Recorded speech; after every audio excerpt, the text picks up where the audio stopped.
Nagising ako dahil sa tama ng sikat ng araw na tumatama sa mukha ko. Nag-inat ako sa higaan, dinilat ko ang mata at bumungad sa akin ng malaking elising umiikot at barnis na kahoy na kisame. Iba naman ito sa kisameng namulatan ko kahapon. Wala na ako sa impyernong bahay na yon. Napugad ng mga demonyo. Nakatakas ako. Tinulungan ako ng isang gwapong mama. Napangiti ako at bumangon. Suot ko pa rin ang t-shirt ni Sir G's na mukhang bestida ko na dahil sa laki. Pagkatapos niya akong pakainin kagabi ay dinala niya ako dito sa isang kwarto sa second floor. Ito daw muna ang pansamantalang tulugan ko habang nandito ako. Sinuklay ko ng daliri ang buhok at niligpit ng higaan. Naging komportable ang pagtulog ko kagabi. May kalakihan ng kwarto. Halos kasing laki na nga ng bahay ni Tiang Linda. Malaki ang kama at malambot. May sarili pang banyo. Kahoy ang dingding at sahig na may barnis. Halatang hindi basta-bastang kahoy lang ang mga ginamit dito. Malamig din dahil may aircon bukod sa malaking electric fan na nakasabit sa kisame. Unang kita ko pa lang sa bahay na to sa labas kagabi ay gandang-ganda na ako, lalo na nang makapasok na ako sa loob. Gantong bahay ang pangarap ko, gawa sa bato at kahoy. Ang presko at ang classic ng dating. Mabuti na lang talaga sa loob ako ng sasakyan ni Sir G's nagtago kagabi dahil hindi ko na alam ang gagawin ko. Wala naman akong perang pamasahe at nakayapak lang ako. Hindi ko rin alam kung saan ako pupunta. Ayokong umuwi sa bahay dahil siguradong bugbog ang aabutin ko kay Tiang dahil tumakas ako at sigurado ding pupuntahan ako doon ng mga lalaking yun. Sa isiping yun ay parang bumalik ang takot ko kagabi. Lalo na nasa isang bayan lang kami at ilang barangay lang ang pagitan ng barangay na ito at barangay namin. Dasal ko lang na sana hindi maligaw sa lugar na to sina Tiang Linda at Chong Oka o kahit na sinong nakakakilala sa akin. Ayoko nang bumalik sa bahay, natatakot na ako. Baka kung ano pang sunod na gawin nila sa akin. Pero kung magkakalakas loob ako ay gusto kong bumalik para kunin ang mga gamit ko, lalo ng mga pictures namin ni Mama. Pero saan naman ako pupunta? Hindi naman pwedeng mamalagi ako dito ng matagal. Wala naman akong ibang kakilala na close ko. Maliban kina Tina at Christy. Nakilala din nila Tiang at Chong. Mas lalo na kay Lola Mila. Ayoko namang magsumbong sa pulis dahil kapag nakulong sina Tiang Linda at Chong Oka ay kawawa naman ang mga pinsan ko. Kaya mas mabuting lumayo na lang ako sa kanila para na rin sa kaligtasan ko. Bumuntong hininga ako. Saka ko na nga muna iisipin yun. Kailangan ko nang bumaba. Nakakahiya naman kay Sir G's. Tanghali na ako bumangon. Lumabas ako ng kwarto at sinaradong pinto.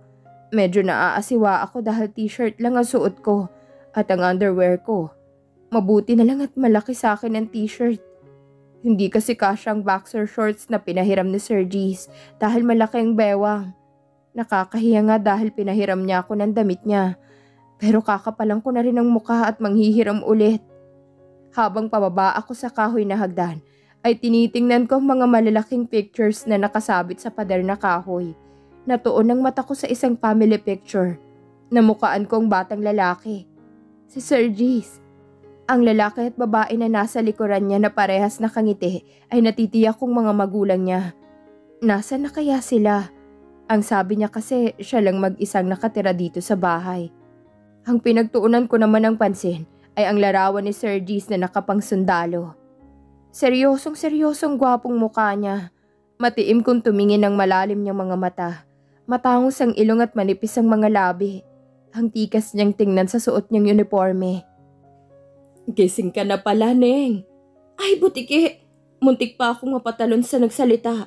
Isang matandang babae ang nakatayo sa baba ng hagdan at nakatingala sa akin. Mabait siyang ngumiti sa akin. Magandang umaga po, ma'am. Nahihiyang bati ko sa kanya. Magandang umaga din, Ineng. Manang Sol na lang ang itawag mo sa akin. Ako ang katiwala at kasambahay sa bahay na to. Halika na. Bumaba ka na at handa ng agahan mo. Aya niya sa akin. Opo. Sagot ko at bumaba na ng hagdan. Sinundan ko siya papasok ng komedor. Nakahanda na nga ang pagkain sa lamesa. Natakam ako sa amoy ng sinangag na maraming bawang. Tosino, hotdog at itlog ang kapareha. Meron pang umuusok na tsokolate sa baso. Kumain ka na, Ineng. Ani Manang Sol na kinuhanan pa ako ng kutsara at tinidor. Ngumiti ako at umupo na sa upuan. Kayo po, Manang. Alok ko sa kanya. Tapos na ako kanina pa sa bahay. Ikaw na lang. Tumayo ako at napalinga-linga. Si Sir Gis po, Manang. Umalis si Gis. Nagpunta ng San Agustin. Tinawagan siya ni Mayor Rodolfo. Pero pabalik din daw siya agad at sasamahan kanyang magpablatter sa mga pulis. Natigilan ako sa pagsubo dahil sa sinabi ni Manang. Napakagatlabi ako. Di bale, kakausapin ko na lang siya mamaya. Naku, napakarami talaga ng mga masasamang loob ngayon. Napakalat-kalat. Kaya kailangan talaga magdoble ingat. Lalo na sa mga babaeng kagaya mo. Ang ganda-ganda mo pa naman. Ano ngang pangalan mo, Ineng? Binanggit na sa akin kanina ni Gis, nakalimutan ko lang. Ivy po. Yun, Ivy. Kay gandang pangalan, bagay sa'yo. Nakangiting sabi ni Manang. Nginitian ko din siya at nagpatuloy na sa pagkain. Lumabas si Manang Sol sa komedor pero bumalik din agad at may dalang mga nakatuping damit. Nilapag niya ito sa isang upuan. Ito palang mga pinaglumaang damit ng mga anak kong babae. Sinabi kasi sa akin ni Gis na wala kang damit at nakisuyo na pahiramin ka muna. Pagpasensyahan mo na kung luma ang mga yan. Naku, ayos lang po, Manang. Nakakahiya naman po sa inyo. Pero maraming salamat po. Nahihiyang sabi ko. Wala yun, Ineng.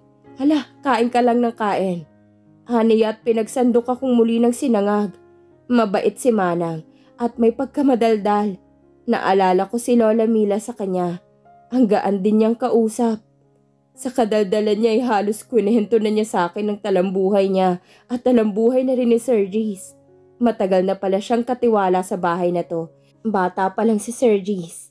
Ang mga magulang pala niya ay namatay sa aksidente 5 taon nang nakararaan.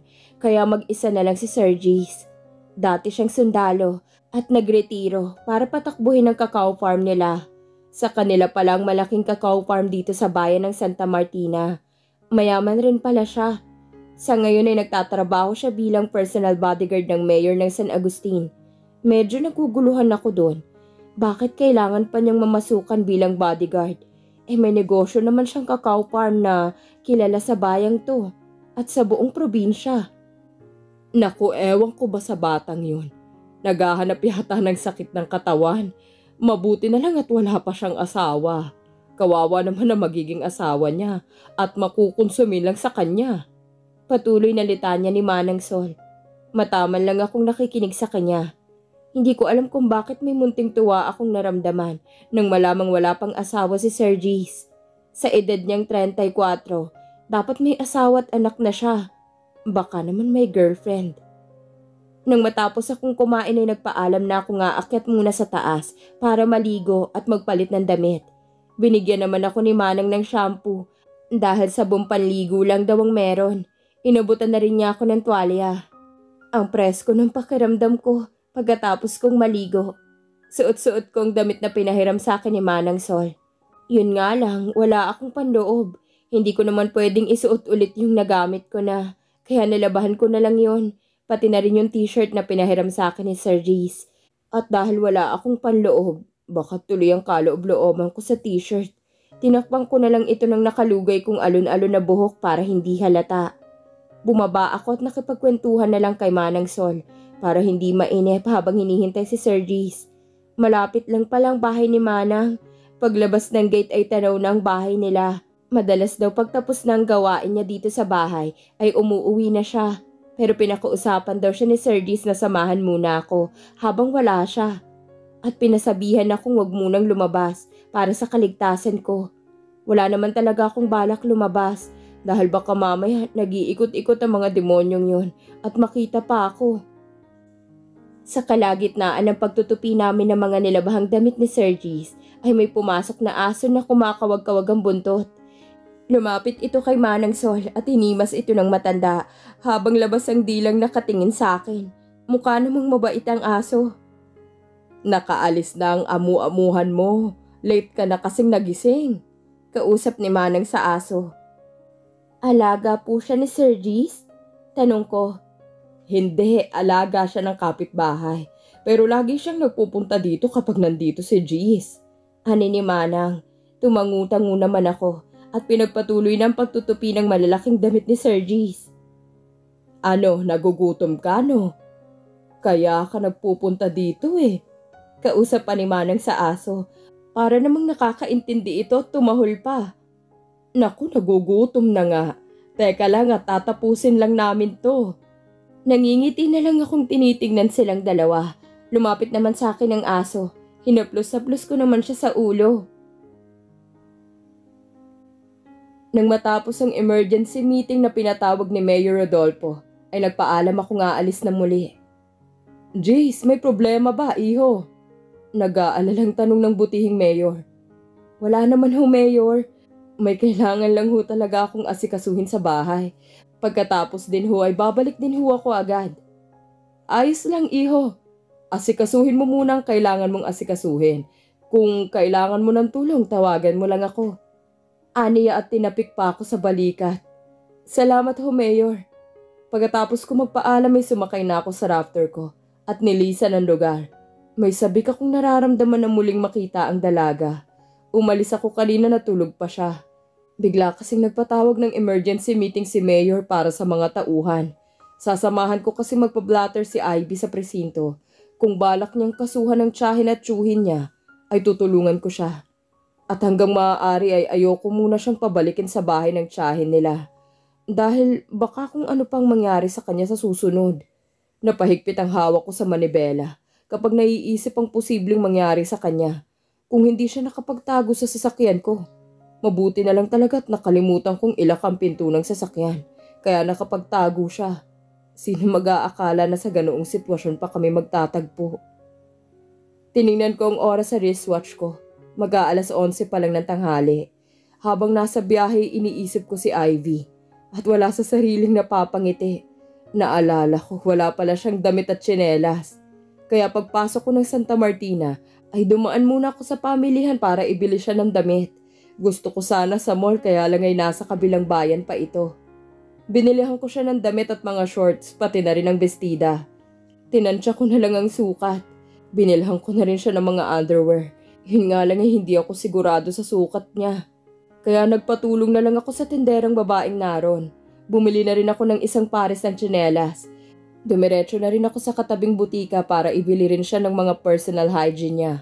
Bumili na rin ako ng mga prutas at lutong pagkain para kakain na lang kami pag uwi ko. Bukas ay mag-iiwan na lang ako ng pera kay Manang Sol para pang grocery. Binuksan ko ang likuran ng sasakyan at nilagay ang mga pinamili ko. Tiningnan ko pa ito at inisip kung may kulang pa. Siguro ay tatanungin ko na lang siya mamaya kung ano pang mga kailangan niya. Sumakay na ako sa raptor ko at pinaandar na ito. Pasipol-sipol pa ako habang tinatahak ang daan pa uwi. Naabutan ko sa labas ng bahay si Manang Sol na nagtapo ng basura. Binati niya ako at pinagbuksan na rin ang gate. Ipinasok ko ng sasakyan at ipinarada sa garahe. Tinulungan ako ni Manang na bitbitin ang mga pinamili ko sa loob ng bahay. Hindi pa man ako nakakapasok ay dinig ko ng hagik-hik ni Ivy at kahol ni Wifer. Naglalaro pala sila sa sala at mukhang hindi naramdaman ang pagdating ko. Maging si Wiper na malakas ang pang-amoy kapag dumadating ako ay mukhang haling na haling ngayon sa dalaga at hindi man lang ako sinalubong. Tumikim ako para kunin ang atensyon nila. Halos sabay silang dalawa na lumingon sa akin. Tumakbo sa akin si Wiper na kumakawag-kawag pa ang buntot at gustong magpahimas. Hey buddy, hinaliw mo ba ang bisita natin? Natatawang tanong ko sa aso. Kumahol naman ito at tumingin pa sa dalaga na may kiming ngiti. Good boy, may treat ka sa akin mamaya. Sabi ko sa aso at marahang tinapik siya sa katawan. Hi, bati ko kay Ivy na tahimik lang na nakatingin sa akin at nakangiti. Magandang hapon po, Sir Gis. Nahihiyang bati niya. Malamyos ang boses niya na masarap sa tenga. Hinagod ko siya ng tingin. Ibang damit ang suot niya. Siguro ay galing kay Manang Sol. May binili akong mga damit para sa'yo. Tingnan mo kung kakasya sa'yo. Nangingiting sabi ko at tinuro mga plastik na nakalapag sa sopa. Kagat labing nilapitan niya ito at tiningnan ang laman. Baka sa mga kilos niya na nahihiya siya. Nakita ko pang pamumula ng pisngi niya nang makita niya ang supot na may lamang mga underwear niya. Napahimas na lang ako sa batok. Ang sunod naman niyang tiningnan na yung mga plastic na may mga lamang tsinelas. Kinuha niya ito at nilapag sa sahig at sinukat. Sakto sa kanya. Tumango siya at lumapit sa akin. Sir Jace, nakakahiya naman po. Pero maraming salamat. Hindi ko po alam kung paano ko po kayo mababayaran. Ang maipapangako ko lang po kapag nakahanap ako ng trabaho ay babayaran ko po kayo. Nahihiyang sabi niya. No need, bigay ko na yan sa'yo. Naku, nakakahiya naman po sir. Babayaran ko po talaga kayo kapag nakahanap ako ng trabaho. Tinulungan niyo na nga po ako eh. Napagastos pa kayo. Nangungusong sabi niya. Di ko naman mapigilang maaliw sa kilos niya. Huwag mo nang intindihin yon. Ang importante, komportable ka dito sa bahay ko at ligtas. Yumuko naman siya at nilaro ang mga daliri. Salamat po talaga Sir Jace. Akmong magsasalita pa ako nang tawagin na kami ni Manang Sol dahil nakahanda ng pananghalian. Siya nga pala, mamaya pagkatapos nating mananghalian ay mag-uusap tayo.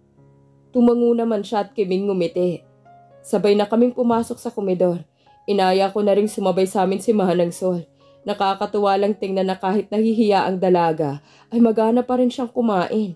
Namula pa ang pisngi niya nang makita niya akong nakatingin sa kanya. Kain ka lang ng kain, huwag kang mahihiya, sabi ko. Nahihiyang ngumiti naman siya at tumango.